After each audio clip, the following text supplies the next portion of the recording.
Yan mga idol, good afternoon. Good afternoon sa ating lahat mga idol. Welcome po muli sa ating channel. Pero mga idol, saan man kayong panig ng ating bansa naroon ay binabati ko kayo ng isang magandang hapon. At syempre mga idol, naway nasa mabuti kayong kalagayan hanggang sa mga oras na ito. Saan man kayong panig ng ating bansa naroon, Mapa, Luzon, Visayas, Mindanao, ay binabati ko kayo ng isang magandang hapon. Pero mga idol, doon sa mga idol natin na nagtatanong tungkol doon sa suot kong kwintas, at ito ngayon mga idol, hindi po ito cross at hindi ito rosaryo. Ito po ay diamond. Ayan o. Diamond po yan. Niligaro lang sa akin to nung barkada natin, mga kaibigan natin. At hindi ko alam kung saan galing to, pero siyempre binigyan lang sa atin. Tinanggap natin. Hindi naman bawal sa atin sa iglesia mga idol ang magsuot ng kwintas, basta't hindi lang ito rosaryo. Tulad nga niya, no? Hindi yan rosaryo. Diamond yan mga idol, no? Black diamond. Mahal nga daw yan, sabi nung nagbigay sa akin. Pinasasalamatan ko naman siya. Ayaw niya pabanggit yung pangalan. Sabi ko sa kanya, babanggitin ko sa pagbablog ko ito. Pero sabi niya, huwag niyo lang banggitin yung aking pangalan. Siyempre diba, para sa kanyang kapakanan, privacy niya yun. Igalang natin, di ba? Tama mga idol. Ayan, nakita niyo na, oh. Oh. Hindi po yan cross. Diamond yan, black diamond. Maganda, oh. Ngayon, doon din sa idol natin na nag-advise sa atin na huwag tayong maninigarilyo, nagpapasalamat din ako doon sa idol natin na yun, ha? Idol, salamat sa iyo, ha? Ilan yung nag-advise sa akin? 3 yata sila. Huwag daw akong magbablog ng naninigarilyo. Dahil pakit nga naman daw tignan. At isa pa, makakasira daw sa baga. Although tama siya doon. Kaya yan, ina-accept ko yung kanilang advice. Salamat sa inyo pati. Ngayon mga idol, shout out sa ating mga viewers dyan, sa ating mga followers.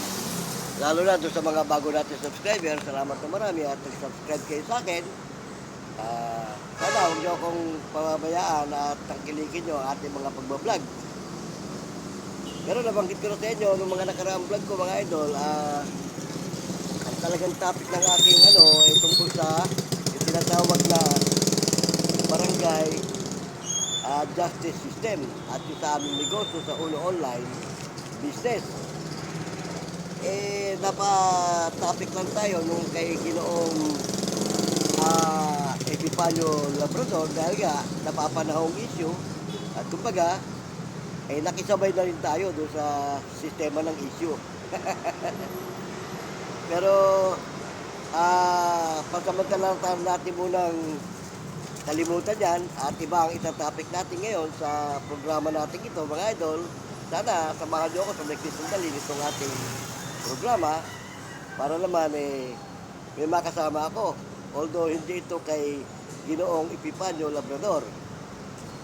Alam niyo ba mga idol ang itatopic natin sa paksang ito, yung tungkol sa tinatawag na barangay justice system. Alam ko mga idol, marami sa inyo ang hindi nakakaalam sa sistema ng tinatawag na barangay justice system. Di ba? Tama?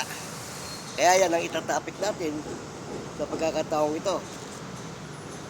Pero meron lang akong maikling kwento tungkol sa sistema ng mga pangyayari na aming hinawakan o sa hinawakan ng inyong lingkod bilang lupon, tagapamayapa. Yung rider, kukwento ko lang sa inyo, naikwento ko na doon sa una kong video. Uulitin ko lang para doon sa mga hindi pa nakaalam noon. Alam niyo ba yung rider na yon, sa halip na yung tatay ng bata ang mag-file ng reklamo tungkol sa kanyang anak dahil yung anak niya, di umano, nabangga nung motor. Pero mga idol, sa totoo lang, yung anak niya ang bumangga sa motor. Oo. Dahil, oras na ng gabi, mag-alas 8 yata ng gabi, nangyari yan. Yung tatay at saka yung bata nasa labas, nasa kalye. Nagsiselfon yung tatay sa kabilang side ng kalye at yung anak naman niya pag-alagala sa gitna ng karsada. So sa madaling sabi, dumating yung rider, hindi naman mabilis ang takbo ng rider, nakaminor nga siya eh.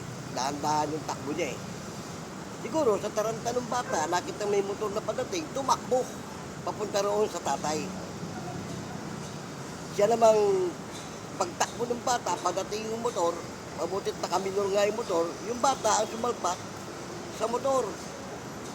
Oo, ganun ang pangyayari mga idol. So sa madaling sabi, natumba yung bata, 3 taon yung bata eh.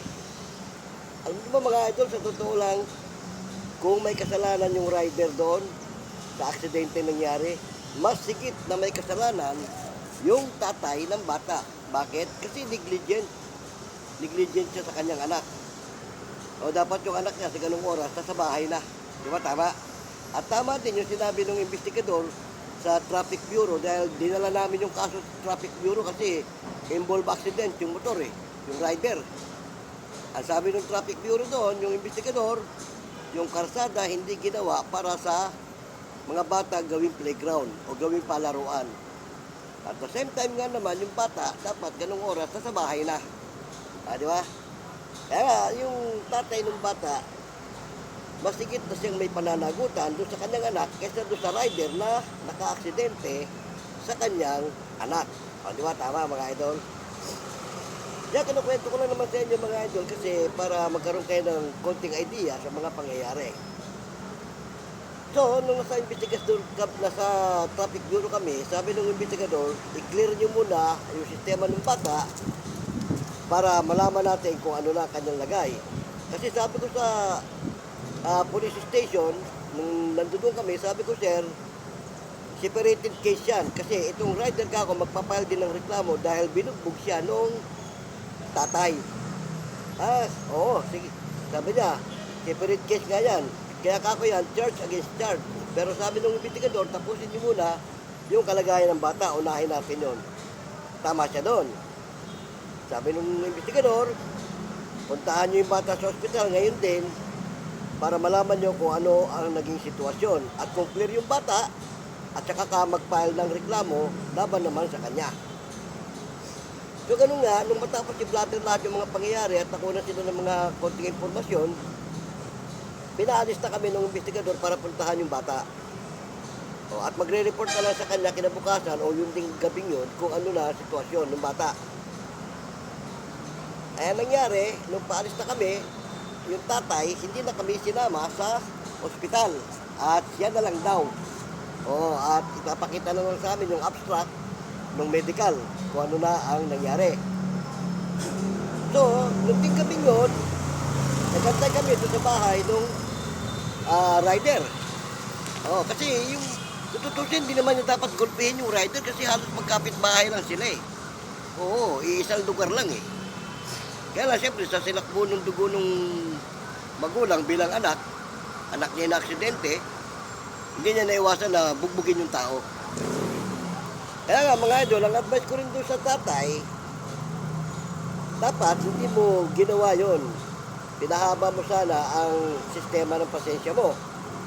O sabihin natin, sa galit mo na suntok mo 1 o 2, okay na yun. Kaso ang ginawa mo, malaki mong foul, kako Brad, hinabol mo pa yung rider, inupaka mo ng gusto, hinampas mo pa ng monoblock. Dahil tumakbo yung rider doon sa, hindi ko malaman kung restaurant yun o ano yun. Kaya nung una kami magkarap, sabi ko, hindi ako naniniwala sa kwento, tignan natin yung CCTV. So sabi ko, nung mapanood namin, ano ka ako masasabi mo? Ang CCTV ka ako hindi magsisinungaling. Yung kwento-kwento lang pwedeng magsinungaling yan. Pero CCTV hindi. Yung anak mo ka ako ang bumangga doon sa motor. Di ba? Tama. At kung yung motor ang bumangga sa bata, may peligro ang bata. Eh kahit nga tayo matanda, banggain tayo ng motor, lalo't matulin ng dating eh. May peligro ka eh. Eh dito sa Miami, may nangyari niya, nabangga ng motor, patay yung tao. Oh. Yung pa kaya, bata lang, 3 taon yung bata eh.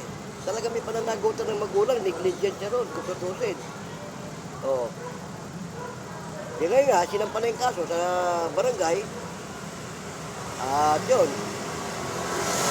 Yung unang pag-harap nila, hindi umarap yung tatay. Kasi may trabaho daw. Nag-request, iset ng Martes. Ngayon, eh hindi naman na-iset agad ng Martes, ibang araw na-iset, hindi na naman namatin yung tatay kasi may trabaho nga daw, di umano. Kaya yan na, kinento ko lang sa inyo mga idol para magkaroon kayo ng konting idea sa sistema ng barangay justice system. Ano mang uri ng problema, hindi pwedeng hindi mo idaan sa barangay. Katulad nun, although yun involve accident yung motor, dumaan mo na ng barangay, then tumuloy ng traffic bureau. Dahil yun, may accident involved yung sasakyan, motor, sa traffic bureau talaga yun. O ngayon, clear naman yung bata, haharapin ngayon niya yung kaso nung tungkol doon sa rider. Alam mo, ang advice ko nga doon sa rider, sabi ko sa kanya, alam mo, kako bro, mas malaking problema ang haharapin mo dahil unang-una, pag nakarating sa korte yung reklamo, negligent ka. O, baka makasuhan ka ng korte doon sa sistema ng anak mo dahil 10 oras na ng gabi, nasa kalye pa. Diba? Tama? At pangalawa, yung tinatawag na physical injury. Tapos, yung pangatlo, tinadyakan mo yung motor, nananahimik na yung motor ng rider, although yun ang may pinagmula ng pangyayari, pero hindi mo dapat tinadyakan. Tinadyakan mo, natumba yung motor, nasira.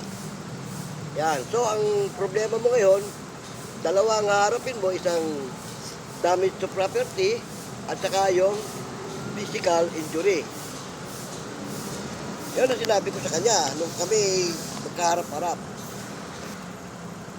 Ngayon, nung mapag-unawa niya na tila may mali talaga siya, humihingi ng dispensa. Sabi ko, huwag ka sa akin humingi ng dispensa doon sa tao na binugbog mo.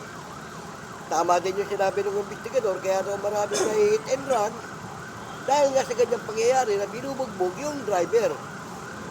Sa halip na bababa yung driver para daputin yung taong na aksidente, nakita ng maraming taong kapalapit sa kanya, natakot, baka bugbugin siya, tinatakbuhan. Totoong nangyayari yun mga idol. Kaya advice lang natin sa mga ganyang pangyayari, kung halimbawa, isa sa kapamilya mo na aksidente at nandun ka sa pangyayari, wag mong bubugbugin yung driver. Bagkos, himukin yung driver na madala sa ospital yung tao. Hindi yung bubugbugin kasi may tindon talaga yan. Ayun naman, rider na yun, hindi naman tatakbuhan yung bata kasi nga halos magkapit-bahay lang sila eh. Oo. Kaya nga, ang nangyari doon, mas malaki problema niya nga harapin, sabi ko sa kanya. O, iwanan natin yan. Ang punto de vista ng ating pakay ngayon, paksa, yung paano ang sistema ng barangay justice system. Ang barangay justice system, mga idol, yan kalipunan ng mga dupong tagapamayapa at ang nangunguno dyan yung barangay captain. Kasi ang proseso ng reklamo, kapag saklaw ng barangay ang reklamo ng isang tao, dadaan niya sa barangay captain para sila ang mag-usap-usap, kasunduin sila yung tinatawag na mediation. Oo, mediation yan mga idol. Sa 3 consecutive hearing at hindi yan naayos ng barangay captain, saka lang yan babagsak sa lupon tagapamayapa, yung tinatawag na conciliation. Ngayon, pag nasa lupon na yan, bubuo ang grupo ng lupon ng 3 tao, yung tinatawag na pangkat tagapagkasundo. Dahil ang layunin ng mga lupon, pagkasunduin ang bawat magkabilang panig. Ngayon, sa 3 paghaharap at hindi rin sila nagkasundo at saka lang yan, isa certification to file action. O, pag certification to file action yan, dali na sa hukuman yan.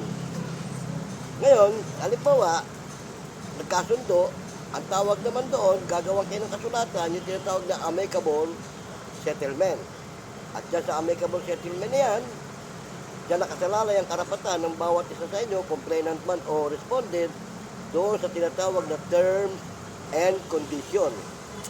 At sino man ang lalabag sa terms and condition, pwedeng managot sa ating batas. Halimbawa, ikaw complainant, pinatawad mo siya, base doon sa terms and condition na pinagkasunduan nyo, kapwa kayo lumagda, ikaw na complainant, ikaw nag-provoke ng gulo. Tapos na yung problema ninyo, binubuli mo siya o pinapahiya mo sa mga tao. Ikaw ang mananagot. Pwede magbaliktad ang pangyayari, siya naman ang mag-file ng reklamo. O kung halimbawa, yung complainant naman, hindi talaga nag-comply doon sa kasunduan ginawa ninyo, matik na yun. Dali mo sa yung reklamo mo. Hindi na kailangan ng certification to file action to. Kasi nagkaroon kayo ng amicable eh. Oo. Dali mo agad sa presinto ng polis. Kamo siya, itutuluyan ko itong tarantadong to. Nagkaroon kami ng amicable. Ito, hindi naman siya tumutupad eh. Inaano pa rin niya ako lagi. Ganoon. Matik yun, tatanggapin ng polis yun. Kung halimbawa naman yung respondent, ang binubuli naman ng complainant, dahil nagkasundo na sila, pwede naman yung respondent ang mag-file ng reklamo. Dalhin din yung amicable na yun. Kasi ang pagbabatayan doon, yung kasunduan, hindi tumutupad. Kung sino nga lalabag doon, siya ang papanagutin. Kaya akala ng iba, mga idol, yung barangay justice system, ini-ignore ito ng marami. Sa totoo lang, kasi akala nila, ganun lang ang barangay justice system. Hindi nila alam na kapag sinertipikahan ng isang kapitan ng barangay ang problema o usapin ang barangay at inakyat sa taas yan, kakatigan niya ng husgado. Ganun din naman, kung halimbawa, hindi natapos ng barangay captain, sinertipikahan niya ng tinatawag na lupon taga pamayapa, gugulong din ang kaso niyan. Kakatigan din niya ng husgado. Kahit yung amicable, huwag yung i-ignore. Yung amicable settlement, mga idol, huwag niyong i-ignore yun kapag na-issuean kayo ng amicable. Kasi kinakatigan din ng batas yan. Oo. Kasi yan, kapag nagkaroon kayo ng amicable, ang ng lupon taga pamayapa, nagsasubmit yan. Meron kami tinatawag na monthly report. Nire-report yan eh. Ilan ang kaso nangyari sa buwang ito? Ilan ang naging amicable? Ilan ang naging certification to file action? Ganon, kaya hindi basta-basta akala lang nila, barangay lang yan. Hindi. At ngayon, may batas ngayon na pag ikaw nagkaroon ng kaso sa barangay, may mga barangay na hindi ka i-issuehan ng barangay clearance kapag ikaw may kaso, lalo't pending case. Diyan, akala nila ganun lang ang barangay. Dito sa amin, pinapatupad na yan. Pag may kaso ka, hindi ka i-issuehan ng barangay certificate. O kaya yung tinatawag na barangay clearance. Issuehan ka man, nakalagay doon sa clearance mo kung ano naging kaso mo, ano naging problema mo. Kaya ingatan nyo na magkaroon ng kaso o problema. Kasi kahit barangay lang yan,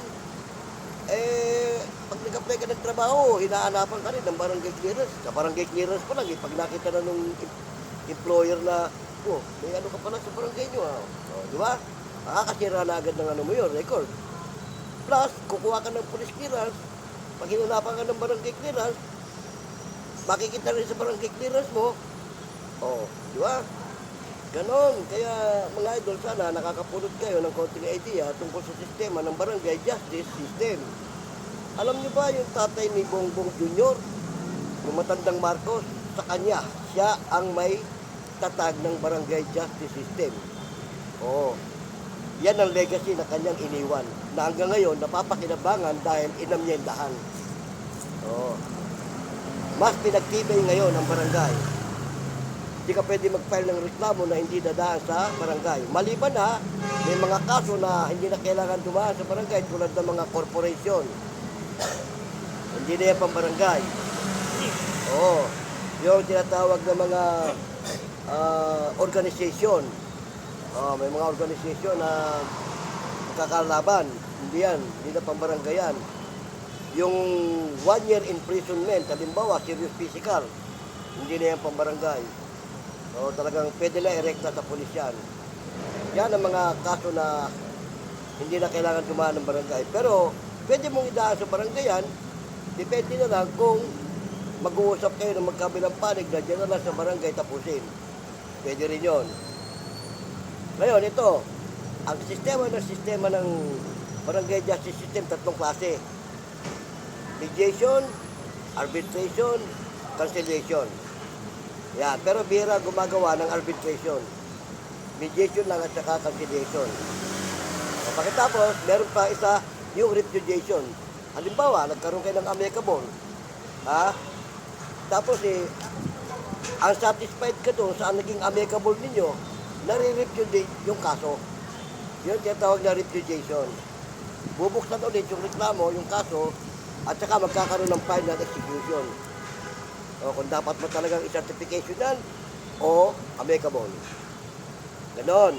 Yun tinatawag na repudiation. Ba't nare-repudiate ang kaso? Halimbawa, ikaw komplainan, sa kasunduan nangyari, parang hindi ka satisfied, o baka napilitan ka lang, o nasulsulan ka. Yung tinatawag na fraud, intimidation. Yan, nare-repudiate yung kaso. Bubuksan ulit yan. Ganon. Pero yan, final judgment niya, kung anong mapagkasunduan, final na yun. Hindi na pwedeng i-repudiate ulit yun. Halimbawa, talagang lumalabas na nagkakasundo na kayo, nadadala ka lang doon sa udyok ng ano mo, kaya ka nag-repudiate, ni-repudiate yung kaso mo. Hindi na pwede i-repudiate yun pag sinusulang ka ulit ng mga ibang tropa mo. O, ganoon. O kaya naman, yung repudiation, karoon kayo amicable. Sa pag-aarap ninyo, ayaw mo na makipagkasundo. Certification to file action ang kalalabasan nun. Pag certification to file action yun, at nakita ng husgado na mababaw lang yung reklamo mo na dapat sa barangay lang ayusin, baka pag nabasa yung minutes na ipapadala, mapagalitan ka pa. Bakit? Ang babaw ng reklamo mo, pinagkasundo na pala kayo sa barangay, bakit anong gusto mo mangyari? O, di ba? Ganon. Kaya pagka halimbawa, nagkaroon kayo ng kasunduan, tiyakin mo kung makikipagkasundo ka o hindi. Kasi pag hindi ka nakipagkasundo, certification to file action, automatic yun. Pero pag nakipagkasundo ka, tapos na-repudiate yung kaso mo, baka mapagalitan ka kasi parang ikaw na yata may problema, hindi yung respondent. Tinanggap mo yung pagkakasundo ng paghingi ng tawad ng respondent, pagkatapos gusto mong ulitin yung di ba? Pero sana mga idol, kahit pa paano, meron kayo natutunan at napulot na konting idea tungkol sa sistema ng barangay justice system. Yan. Kaya mga idol sinasabi ko na sa inyo na ang pagpapile ng reklamo, ang first proceeding niyan, sa Bantay Bayan muna o doon tinatawag na barangay police. Kung barangay police ang tawag sa inyo, o Bantay Bayan o barangay Tanod, doon ka magpapile ng complaint. At dalawang klase yan, formal complaint or blatter for post. Pag blatter for post, for future reference, naka-blatter lang yun. Yun namang formal complaint, reklamo talaga yun. Tapos magbabayad ka ng tinatawag na barangay fee. So formal complaint yun. Ganyan mga idol. Para meron kayong konting matutunan, kaya natin tinalakay yung ganitong paksa. Bueno, salamat na marami at kahit pa paano, sinamahan nyo ako sa kwentuhan natin ito. Dahil kasi nga, iwan muna natin yung kay Ginoong Epifanio Labrador dahil alam naman natin, viral siya ngayon sa ginawa ng kasalanan at pinapanagot na siya, di ba sa kanyang kasalanan. Iwanan muna natin pansamantala yun. Sa mga susunod natin topic yun, titirahin ulit. Pero meron pa akong gustong i-topic sa inyo habang iniiwan natin pansamantala yung kaso ni Epifanio Labrador, yung tungkol naman sa business. Sino ba mahilig sa negosyo sa inyo? Pag meron mahilig sa negosyo sa inyo, PM nyo lang ako. At yan, tatalakayin natin para magkaroon din kayo ng konting idea. Dalawang klase kasi yan. Pyramiding at saka yung tinatawag na itong dalawang uri ng negosyo Isang digital marketing at saka isang traditional.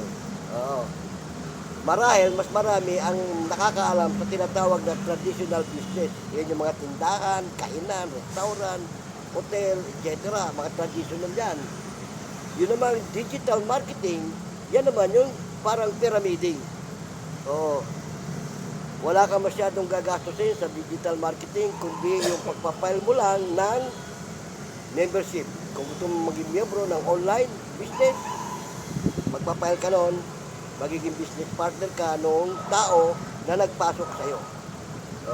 Ganon mga idol, sa mga susunod, tatalakayin natin yun para magkaroon din kayo ng konting idea sa dalawang uri ng negosyo. Isang pyramiding at isang digital. Yung digital, yan ang pyramiding at yung tinatawag na traditional. O, di ba? Tama? O, paano ha? Salamat ng marami sa may sandali ng ating kwentuhan ay sinamahan nyo ako. So, pong muli, yung lingkod, si Boyet ng Vlogs TV ay pansamantala nagpapaalam. Hanggang sa muli mga idol, paalam!